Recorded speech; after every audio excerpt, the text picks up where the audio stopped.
Hello friends, नमस्कार। आप देख रहे हैं YouTube channel embassy study zone और मैं पी के विश्वास आपका हार्दिक अभिनंदन करता हूं। आज मैं इस वीडियो में क्लास 11 का केमिस्ट्री का लेसन थर्ड यानी कि पीरियोडिक क्लासिफिकेशन ऑफ एलिमेंट्स का क्वेश्चन नंबर 20 से आगे मैं कराऊंगा। इसके पहले वीडियो में मैंने 20 तक के क्वेश्चन कराए थे। आज मैं क्वेश्चन नंबर 21 से आपको क्वेश्चन नंबर 40 तक का सोल्यूशन का एक्सप्लेनेशन करूंगा, उसका विश्लेषण करूंगा ताकि आप चीज़ों को समझ सके कि आंसर वो होता कैसे है और इससे भी आप आसान आंसर को कैसे बना सकते हैं। तो आइए बिना देर किए वीडियो को स्टार्ट करते हैं। आपके स्क्रीन बोर्ड पर सामने 21 नंबर क्वेश्चन दिख रहा होगा। इस क्वेश्चन में कहा जा रहा, आप क्या सोचते हैं, what do you think, oxygen की द्वितीय इलेक्ट्रॉन लब्धि प्रथम इलेक्ट्रॉन लब्धि के समान धनात्मक, अधिक ऋणात्मक या कम ऋणात्मक होती है? अपने उत्तर की पुष्टि कीजिए। तो पहली बात मैं समझा दूं कि जब भी कोई परमाणु, जैसे ऑक्सीजन ही है, इसको इलेक्ट्रॉन ग्रहण कराइएगा ना, तो ये आपका इस पर माइनस चार्ज आएगा और इलेक्ट्रॉन ये ऊर्जा का क्या करेगा, उत्सर्जन करेगा, इलेक्ट्रॉन उत्सर्जन उत्सर्जन करेगा। लेकिन देखिए, पहली आयरन ऊर्जा, पहली जो इसकी एंथैल्पी है वो आपकी नेगेटिव होती है क्योंकि ऊर्जा बाहर निकालता है। जब एक इलेक्ट्रॉन ये लेगा ना तो ऊर्जा बाहर निकालेगा। लेकिन जब अगला इलेक्ट्रॉन दीजिएगा, जो वो माइनस जब बन गया ना, तो इसके पास एक इलेक्ट्रॉन एक्स्ट्रा है। अब बाहर से अगर आप इलेक्ट्रॉन इसे देने का प्रयास कीजिएगा तो वो 2 माइनस बनेगा, लेकिन ये जो पहले वाला इलेक्ट्रॉन इसका विकर्षण करता है, यानी एक इलेक्ट्रॉन जब चला जाएगा तो दूसरे का क्या करेगा, विकर्षण करेगा। तब यहाँ पर ऊर्जा का उत्सर्जन नहीं होगा, आपको बाहर से ऊर्जा देना पड़ेगा, तब ये ऑक्सीजन इलेक्ट्रॉन को ग्रहण कर पाएगा। इसलिए ऑक्सीजन की द्वितीय इलेक्ट्रॉन लब्धि होती है वो आपकी क्या हो जाती है, पॉजिटिव हो जाती है, क्योंकि पहले वाला इलेक्ट्रॉन दूसरे इलेक्ट्रॉन का प्रतिकर्षण करता है, उसका विरोध करता है, इसलिए ऐसा कंडीशन होता है। ठीक है, उम्मीद है कि आप क्वेश्चन को इस तरीके से समझ चुके होंगे। मैं आगे बढ़ता हूं। क्वेश्चन नंबर 22 आपके स्क्रीन बोर्ड पर है। क्वेश्चन नंबर 22 क्वेश्चन है इलेक्ट्रॉन लब्धि इंथैल्पी और इलेक्ट्रॉन ऋणात्मकता में मूल अंतर क्या है? तो देखो, मैं पहले भी आपको बता चुका हूं कि इलेक्ट्रॉन लब्धि ऊर्जा जो होता है ना, कि जब कोई परमाणु इलेक्ट्रॉन ग्रहण करता है तो जो ऊर्जा बाहर निकालता है उसे हम लोग इलेक्ट्रॉन लब्धि इंथैल्पी कहते हैं। और आयरन इंथैल्पी का मतलब होता है कि किसी परमाणु को इलेक्ट्रॉन जिसे निकालना है तो आपको बाहर से ऊर्जा देना पड़ेगा। ठीक है, बाहर से ऊर्जा देते, मान लीजिए आप किसी सामान मांगने, दुकान पर सामान मांगने गए तो आप पैसा दीजिएगा तब लोग आपको सामान देगा, तो आपके आयरन इंथैल्पी होती है कि पैसा देकर सामान को खरीद लेना है। ठीक है, यहाँ पर लिखा हुआ है कि इलेक्ट्रॉन ऋणात्मकता एक परमाणु की आद्य अवस्था में गुणधर्म को दर्शाता है, जबकि इलेक्ट्रॉन लब्धि परमाणु की अबंध अवस्था गुणधर्म है। अबंध अवस्था मतलब जो बॉन्डिंग जब बनाएगा तो उस समय का गुण ये है कि कौन इलेक्ट्रॉन ग्रहण करेगा, कौन सा इलेक्ट्रॉन ग्रहण नहीं करेगा। ठीक है, चलिए। जबकि इलेक्ट्रॉन ऋणात्मकता एक गुणात्मक गुणधर्म है, यानी क्वालिटेटिव एक तरह का प्रॉपर्टी है, इससे वैल्यू का कोई मतलब नहीं है। क्वेश्चन नंबर 23 सभी नाइट्रोजन यौगिकों में नाइट्रोजन की वितरणता पॉलिंग पैमाने पर 3 है। आप इस कथन पर प्रतिक्रिया दीजिए। देखिए, नाइट्रोजन का ऑक्सीकरण संख्या की हम बात ईएन का बात करते हैं। ऑक्सीजन का ईएन लगभग 3 के करीब होता है। तो देखिए, इसका तो ईएन ज्यादा है, तो ज्यादा जब ईएन होगा तो इलेक्ट्रॉन तो ग्रहण करने वाला में आएगा।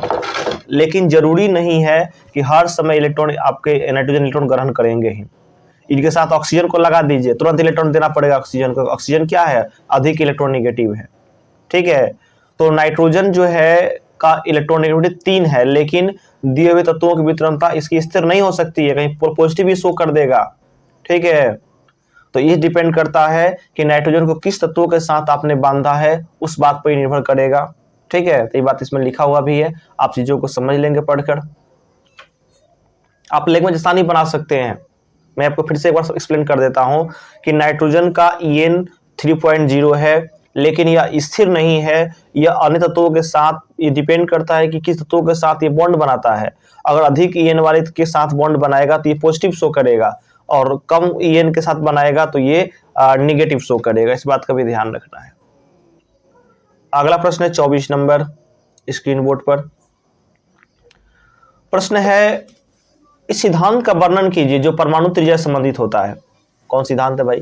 जब वो इलेक्ट्रॉन प्राप्त करता है, जब इलेक्ट्रॉन ग्रहण करता है। तो देखिए, परमाणु उदासीन होता है, आप जानते भी हैं। क्यों?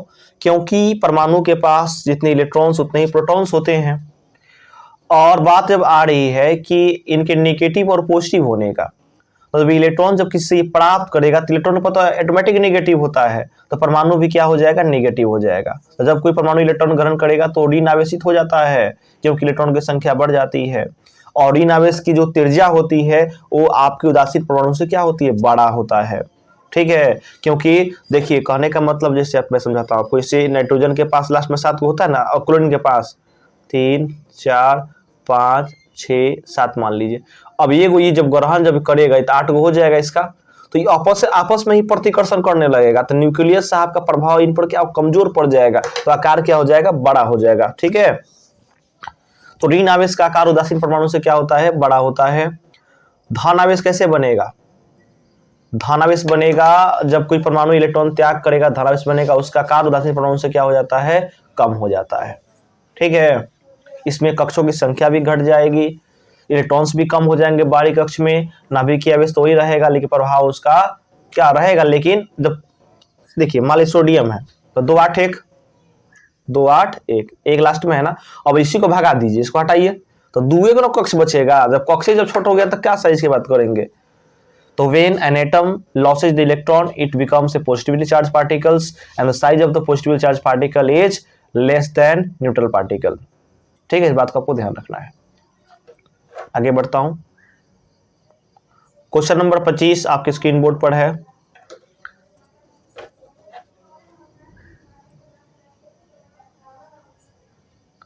पच्चीस नंबर है कि तत्वों के 2 समस्थानिक के प्रथम आयनन एंथैल्पी समान होगी या भिन्न, आप क्या मानते हैं? अपने उत्तर की पुष्टि कीजिए। भाई देखिए बात क्वेश्चन अच्छा है। समस्थानिक आप जानते हैं, समस्थानिक क्या होता है? जिसकी परमाणु संख्याएं समान होती है लेकिन भार अलग अलग, समस्थानिक बोलेंगे HH1 H12 H13, ये सारे क्या है? समस्थानिक है। ठीक है, समस्थानिक है। तो समस्थानिक में देखो न्यूट्रॉन की संख्या अलग अलग होगा ना, तभी ये समस्थानिक बनाता है। सब में परमाणु संख्या 1 1 है, सेम है, सब में प्रोटॉन सेम है, इलेक्ट्रॉन भी क्या है? सब में सेम है। ठीक है, तो समस्थानिक में इलेक्ट्रॉन न्यूट्रॉन के कारण होते हैं, समस्थानिक प्रोटॉन न्यूट्रॉन की संख्या के बराबर होता है, इसलिए जो इलेक्ट्रॉन आप त्याग कराइएगा, नाभिकीय आवेश और इलेक्ट्रॉन के बीच जो आकर्षण बल स्थिर रहता है, तो आपको सेम ऊर्जा ही तीनों के लिए देनी पड़ेगी, क्योंकि इसमें इलेक्ट्रॉन प्रोटॉन की कमी होती नहीं है। इसमें जो है परमाणु संख्या समान रहेगी, इलेक्ट्रॉन समान रहेंगे, तो त्यागने के लिए ऊर्जा भी जो दिया गया है वो भी क्या होगा? समान होगा। याद रहेगा। नेक्स्ट अगला प्रश्न है, धातु और अधातु में अंतर स्पष्ट कीजिए। ठीक है, धातु और धातु में अंतर स्पष्ट करना है। चलिए 26 नंबर क्वेश्चन है, तो धातु अधातु में अंतर स्पष्ट आप करना चाहते हैं तो देखिए धातुएं आप जानते हैं कि पहला इसमें दिया हुआ है, भौतिक गुणों में दिया और रासायनिक में दिया है। धातुएं जो होती हैं अधातुएं धातुओं से मिलकर मिश्र धातु बनाती हैं। अधातु भी मिश्र धातु जो है, अधातु की मिश्र धातु प्राप्त नहीं बनाई जा सकती है। कार्बन सिलिकॉन इसके कुछ अपवाद जिसे आप मिश्र धातु बना भी सकते हैं। धातुएं जल में अघुलनशील होती हैं लेकिन रासायनिक अभिक्रिया करेंगी तो ये घुल भी सकती हैं। अधातुओं के साथ भी कुछ ऐसा ही कंडीशन है, कुछ घुलेगा कुछ नहीं घुलेगा, ऐसे ही गुण है। अवस्था देखिए, धातुएं जो है ठोस अवस्था में होती है, उच्च उद्वातित भी होती है। अधातु की देखिएगा तो यह अधातु जो है आपके गैस, द्रव या ठोस अवस्था में पाई जाती है और आसानी से उर्ध्वपातित ये नहीं होती है। अपवाद में पारा जो है एक ऐसा ठोस है, ऐसा धातु है जो द्रव अवस्था में पाया जाता है। कार्बन, सिलिकॉन और बोरॉन जो उच्च ताप पर उर्ध्वपातित हो जाते हैं। बोरॉन ध्यान रखना है, इससे ब्रोमीन द्रव में पाया जाता है। धातु में ध्यान रखना है, 2 ही तो तत्व हैं धातु में जो है, एक धातु में जो द्रव अवस्था में पाया जाता है, ब्रोमीन और लेड, मरकरी माफ कीजिएगा। कठोरता में धातु कठोर होती हैं, अधातुएं नरम होती हैं। अपवाद में हीरा है जो कठोर होता है। ठीक है, तो इन सब बातों का जो है ठीक है। चमक के बाद होती धातुएं चमकीली होती हैं, अधातुएं चमकीली नहीं होती हैं, लेकिन आयोडीन और ग्रेफाइट को छोड़कर क्यों दोनों चमकीला होता है, दोनों अपवाद में है। तो इसे बहुत सारा गुण आपको दिया हुआ है इसमें, देखिए यहाँ पर ज्यादा अच्छा लग गया, जिसको आप समझ सकते हैं आसानी से। 3 गुणों का आपको ध्यान रखना है। ये सब चीजें हैं। चालकता जो है धातुएं उष्मा धातुएं ऊष्मा और विद्युत की चालकता होती हैं, जबकि अधातुएं जो है ऊष्मा विद्युत धातुएं जो है ऊष्मा विद्युत की चालक होती हैं। अपवाद में विषम और टंगस्टन है इसके अपवाद में, इसके अपवाद में ये है। चीज़ों को आप समझते हैं, पहले से जानते भी हैं, ज़्यादा नहीं जानना है। रासायनिक गुण में देखिए धातुएं क्या होती हैं, बाह्य कक्ष से इलेक्ट्रॉन का त्याग कर सकती हैं, इनके लास्ट में 5, 6 या 7 इलेक्ट्रॉन्स होते हैं। अधातुएं जो है इनके लास्ट में 5, 6 या 7 इलेक्ट्रॉन्स होते हैं, 5, 6, 7, इनमें होगा 1, 2, 3 लॉस करेगा, ये ग्रहण करने का प्रयास करता है। ये धनायन बनाएगा, ये ऋणायन बनाएगा, ये भी अक्षिकार दोनों की तरह काम करेगा, ये भी दोनों की तरह काम करेगा। इसमें देखिएगा तो विघटन होगा तो कैथोड पर जाएगा, ये जाएगा एनोड पर। इसके ऑक्साइड की प्रकृति देखिएगा धातु की तो बेसिक नेचर का होगा, क्षारीय नेचर का होगा, और इसका जो एसिडिक नेचर का होगा। ये सब ध्यान रखना है आपको, ठीक है। तो ये सारा रासायनिक गुण था। अब कुछ इंपॉर्टेंट क्वेश्चन पर और कुछ भी दिया है, ज्यादा जरूरत नहीं आपको। आइए 37 नंबर में बात है क्वेश्चन नंबर 27 कर आवर्त सारणी का उपयोग करते हुए निम्नलिखित प्रश्नों को उत्तर दीजिए। पहला प्रश्न है सामने, इसमें 4 क्वेश्चन पूछा है, क ख ग घ। उस तत्वों का नाम बताइए जिसके बाह्य उपकक्ष में 5 इलेक्ट्रॉन होते हैं। बाह्य उपकक्ष समझते हैं ना, उपकक्ष मतलब sp-df, उपकक्ष क्या है sp-df, तो जिसके लास्ट में 5 गो होगा, बाह्य उपकक्ष में 5 जो हो वो कौन है, ठीक है। तो 5 वाले से p5 हो गया, p5 किस में होगा, 15वां वर्ग तत्वों में p5 होता है। तो 15वां वर्ग से 15वां नहीं होगा, ये आपका 5 चाहिए ना, 17वां वर्ग एलिमेंट्स के पास होगा, तो फ्लोरीन का हो जाएगा। देखिए लास्ट में p5 है, फ्लोरीन का हो गया। नेक्स्ट तो जो इसमें 2 इलेक्ट्रॉन त्यागने की प्रवृत्ति हो, 2 इलेक्ट्रॉन कौन त्याग करता है, मैग्नीशियम और जो है आपका कैल्शियम, 2 एलिमेंट से कोई हो सकता है, यहाँ पे कैल्शियम दिया हुआ है। गाय है, उस तत्व का नाम बताइए जिसकी प्रवृत्ति 2 इलेक्ट्रॉन प्राप्त करने की हो। तो 2 इलेक्ट्रॉन प्राप्त करने वाला कौन है, तो ऑक्सीजन साहब है, जो इलेक्ट्रॉन प्राप्त कर लेते हैं, आसान है। ख नंबर है, उस वर्ग का नाम बताइए जिसमें सामान्यतः धातु का 100 हो, उस वर्ग का नाम बताइए। तो वह वर्ग है आपका 17 जिसमें धातुएं और उपधातुएं तीनों पाई जाती हैं। धातुएं जो चाहिए आपको वर्ग नंबर, वर्ग 1 में भी ऐसा कंडीशन है। वर्ग 1 में देखिए, वर्ग 1 में आपका है ना, इसमें आपका हाइड्रोजन है, लिथियम है, सोडियम है, फिर आपका हालिना के, पोटेशियम है, आरबी और CS है। तो इसमें देखिए धातु है और बाकी सब क्या है, धातुएं हैं। तो धातु दोनों इसमें पाया जाता है, ग्रुप नंबर 1 हो जाएगा। 28 नंबर, प्रथम वर्ग तत्वों के लिए रस अभिक्रियता का प्रथम क्रम क्या है। देखिए प्रथम वर्ग में धातुएं होते हैं और धातुओं का आकार बड़ा होगा ना, ज्यादा वो सक्रिय होगा, इलेक्ट्रॉन त्यागने में बहुत माहिर रहता है। जिसका आकार बड़ा उसकी क्रियाशीलता ज्यादा होगी। धातु में उल्टा हो जाएगा, इसका आकार छोटा उसका क्रियाशील ज्यादा होगा। तो धातु में देखिए आप क्लोरीन जो है सबसे आगे है, क्लोरीन उसके बाद ब्रोमीन उसके बाद आयोडीन, और धातुओं में कौन है, लिथियम सबसे कम है, तब सीरियम से ज्यादा है, क्योंकि आकार बढ़ेगा धातु में तो रिएक्टिविटी बढ़ेगा, धातु में आकार छोटा तो रिएक्टिविटी बढ़ेगा। तो पूछा इसके व्याख्या कीजिए, तो व्याख्या मैं भी कर रहा हूं कि धातुएं इलेक्ट्रॉन त्याग करने की प्रवृत्ति रखती हैं, आसानी से त्याग कर सकती हैं, इसलिए इनकी एंथैल्पी का मान जो है आकार बढ़ने से घटता है, धनायन आसानी से बना लेते हैं। जबकि धातुओं के पास जो है इलेक्ट्रॉन ग्रहण करने की प्रवृत्ति होती है, इसलिए वो ज्यादा सक्रिय माने जाते हैं। तो जिसमें फ्लोरीन सबसे ज्यादा माहिर है, तो फ्लोरीन आगे होगा।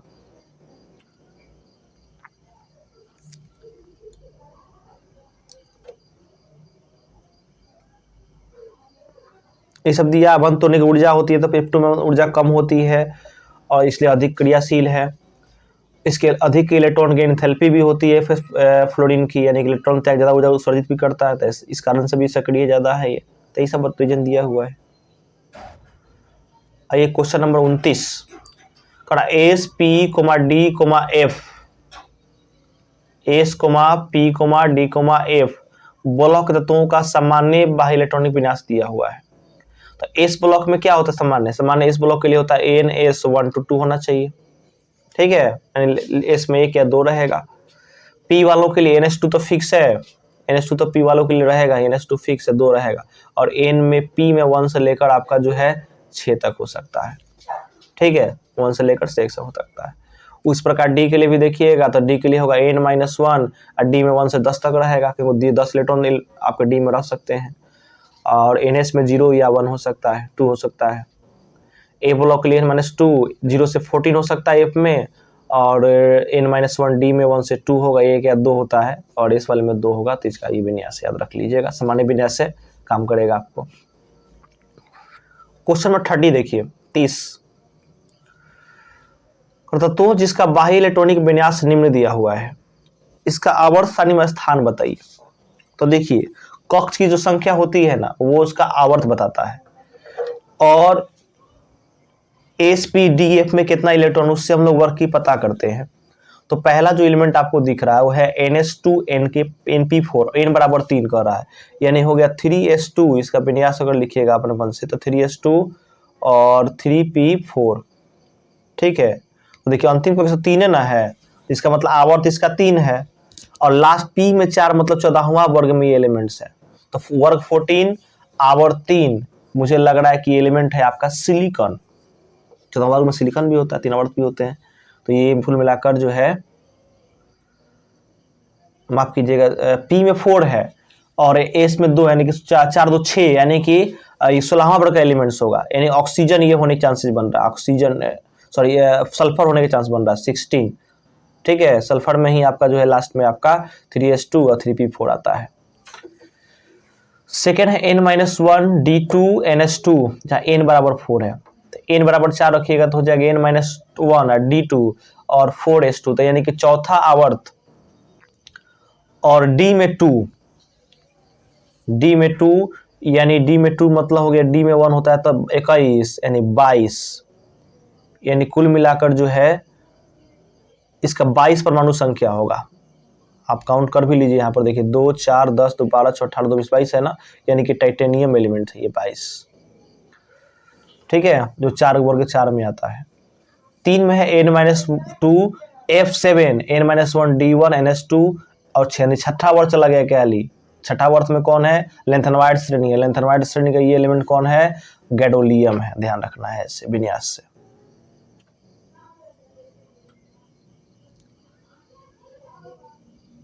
इकतीस नंबर, 31 में कुछ तत्वों के जो है ना प्रथम आयरन ऊर्जा और द्वितीय आयरन ऊर्जा का मान, ऊर्जा और इलेक्ट्रॉन लब्धि ऊर्जा का मान दिया है। जैसे एलिमेंट नंबर 1 है, समझिए इसको, तो प्रथम आयरन ऊर्जा उसकी धनात्मक है, द्वितीय और ज्यादा है, और इसका इलेक्ट्रॉन की एंथैल्पी क्या है, नेगेटिव है।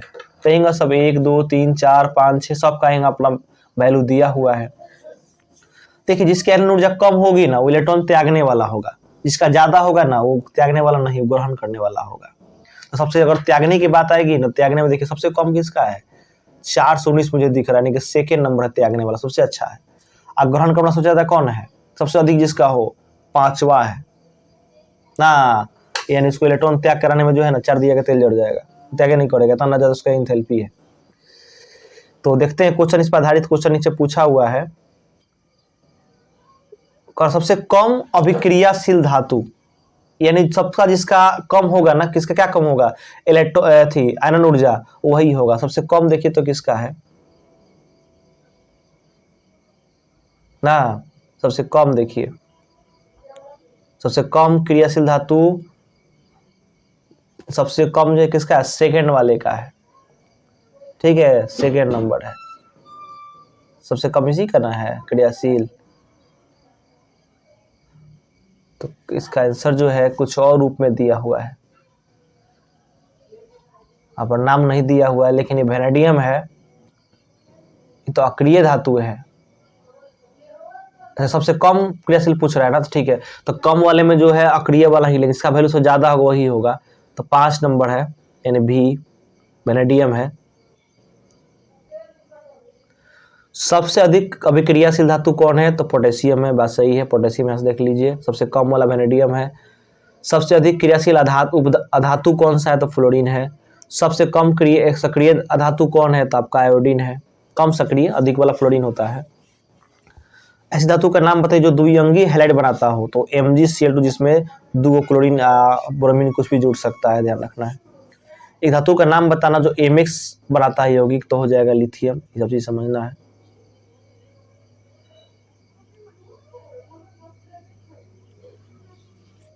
ठीक है। 32 नंबर है तत्वों के निम्नलिखित यौगिकों के संयोजन से बने अस्थायी द्विअंगी यौगिकों के सूत्रों की प्रयुक्ति कीजिए। लिथियम और ऑक्सीजन का कंपाउंड बनाना है तो देखिए वैलेंसी याद है तो बना लीजिएगा, लिथियम लिख दीजिएगा, इधर ऑक्सीजन लिख दीजिएगा, इसका वैलेंसी 2, इसका वैलेंसी 1, तो क्या बनेगा Li2 हो जाएगा, तो हो जाएगा। मैग्नीशियम और नाइट्रोजन का बनाना है, मैग्नीशियम और नाइट्रोजन, तो मैग्नीशियम Mg और नाइट्रोजन, इसका वैलेंसी 3, इसका वैलेंसी 2, क्रॉस Mg3N2 हो जाएगा। ठीक है, ऐसे ही सबका बनाइएगा, नीचे आपको दिया हुआ सबका आंसर भी आप मिल जाएगा। कैसे स्क्रीनशॉट कर लीजिएगा, ज़्यादा दिक्कत है बना लीजिएगा ऐसे। आते 33 नंबर में क्वेश्चन है आधुनिक आवर्त सारणी में आवर्त नृत्य किसको व्यक्त करता है? तो आवर्त जो है ना वो मुख्य क्वांटम संख्या को व्यक्त करता है, यानी कक्षों की संख्या को व्यक्त करेगा, तो इसका आंसर हो जाएगा ग। 34 नंबर है आधुनिक आवर्त सारणी के लिए निम्नलिखित संदर्भ में कौन सा कथन सही नहीं है? कौन सा कथन सही नहीं है? कड़ा के पी ब्लॉक में 6 स्तंभ है, ये बात तो सही है, और 6 इलेक्ट्रॉन की आवश्यकता भी होती है। डी में 8 नहीं, डी में 10 होना चाहिए, बढ़ी गलत हो गया क्योंकि डी में 10 इलेक्ट्रॉन्स होता है तो 10 गो स्तंभ होना चाहिए, तो सेकंड ही गलत है, तो ऑप्शन नंबर हो जाएगा ख। क्वेश्चन नंबर है आपका ठीक है 35 नंबर 35। क्वेश्चन है ऐसा कारक जो संयोजकता इलेक्ट्रॉन को प्रभावित करता है, उस तो की रासायनिक प्रवृत्ति प्रभावित करता है, इनमें से कारक संयोजकता को प्रभावित नहीं करता है। तो क्रोड इलेक्ट्रॉनों की संख्या हो जाएगा, घ नंबर होगा। देखिए ये क्रोड इलेक्ट्रॉन से कोई मतलब नहीं है, ये जितने इलेक्ट्रॉन आउटर नंबर स्टडी में मतलब बच जाते हैं उसी को कोर इलेक्ट्रॉन कहा जाता है। सॉरी 8 में से घटाओगे संयोजी इलेक्ट्रॉन को तो कोर इलेक्ट्रॉन आता है, तो इसकी संख्या जो है किसी मतलब किसी को नहीं रहता है। सब इलेक्ट्रॉनिक स्पेसीज दिया हुआ है, सब में इलेक्ट्रॉन देखिए सामान्य होगा, फ्लोरीन में भी 10 गो, इसमें भी 10 गो, इसमें भी 10 गो, सब में 10 गो है। आकार प्रभावित किससे होता है? तो नाभिकीय आवेश से। ठीक है, ध्यान रखना, नाभिकीय आवेश, ये आवेश बढ़ा देगा ना तो आकार ये छोटा करेगा, इसकी मात्रा ज्यादा तो आकार को बढ़ा के छोटा करना, नाभिक क्या है? नाभिक आवेश है, तो इसकी मात्रा बढ़ेगी तो ज्यादा इलेक्ट्रॉन फोर्स लगाएगा तो आकार छोटा होता चला जाएगा, और इसकी मात्रा कम रहेगी तो आकार बढ़ते चला जाएगा। Next 37 number 37। आयरन एंथैल्पी के संदर्भ में कौन सा कथन गलत है? आयरन एंथैल्पी में प्रत्येक उत्तरी इलेक्ट्रॉन का आयरन एंथैल्पी बढ़ती है। क्रोड उत्कृष्ट गैस के विन्यास जब इलेक्ट्रॉन निकला तो आयरन एंथैल्पी का मान अत्यधिक हो जाता है, इलेक्ट्रॉन तब तो बढ़ जाता है, सही बात है। एंथैल्पी के मान में अधिक तीव्रता वृद्धि इलेक्ट्रॉनों को विलोपन को व्यक्त करता है। इसका आंसर एक ही नंबर होगा, क्योंकि प्रत्येक उत्तरोत्तर इलेक्ट्रॉन में आयरन एंथैल्पी बढ़ती है, यानी एक इलेक्ट्रॉन निकाल दीजिएगा ना तो फिर से एंथैल्पी उसका ज्यादा हो जाएगा, दूसरा को निकालना को चढ़ दिएगा, तेल जड़ जाएगा, जल्दी निकाल नहीं पाइएगा, क्योंकि जो न्यूक्लियस होता है ना, देखिए बताया था आपको कि न्यूक्लियस जो होता है ना यही फोर्स लगाता है इलेक्ट्रॉन्स पर, तो एक आप निकाल जब दीजिएगा तो जब पूरा फोर्स लगा देगा, सिगरेट को नहीं निकलने देना है तो बढ़ जाएगा, ध्यान रखना है। तो ये था 37 नंबर का। 38 देखिए ऑब्जेक्टिव ही है, 38 नंबर यहाँ है, बोरॉन, अल्युमिनियम, मैग्नीशियम, पोटेशियम तत्वों की धात्विक अभिलक्षण का क्रम से कौन सा धात्विक अभिलक्षण कर रहा है? सबसे जिसके लास्ट में कम होगा सबसे अच्छा धातु होगा, पोटेशियम 1 नंबर पर होगा, सबसे कम इलेक्ट्रॉन होता है, उसमें मैग्नीशियम होगा, उसके बाद अल्युमिनियम, उसके बाद बोरॉन हो जाएगा, ऑप्शन नंबर हो जाएगा घ।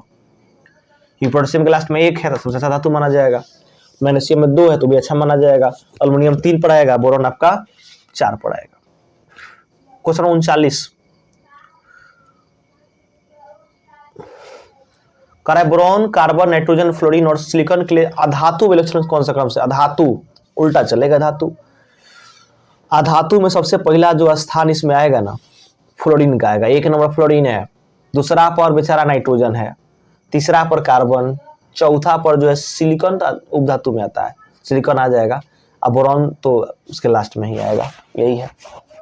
लास्ट क्वेश्चन है तत्व है फ्लोरीन, क्लोरीन, आयोडीन, नाइट्रोजन तथा ऑक्सीकरण गुणधर्मों के आधार पर रासायनिक क्रियाशीलता का कौन सा तत्व है?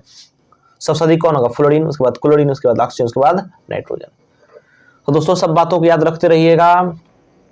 वीडियो देखने के आपको बहुत धन्यवाद। ये आपका चैप्टर 3 यानी कि आवर्त सारणी के सारे क्वेश्चन मैं डिस्कशन कर चुका हूँ। वीडियो का आप देख लीजिए पूरी तरह से, लाइक कीजिए, सब्सक्राइब कीजिए, शेयर कीजिए, और कोई डाउट्स हो तो कमेंट बॉक्स में कमेंट भी कीजिए। ताकि अपने वीडियो में और इम्प्रूवमेंट ला सके। तब तक के लिए धन्यवाद।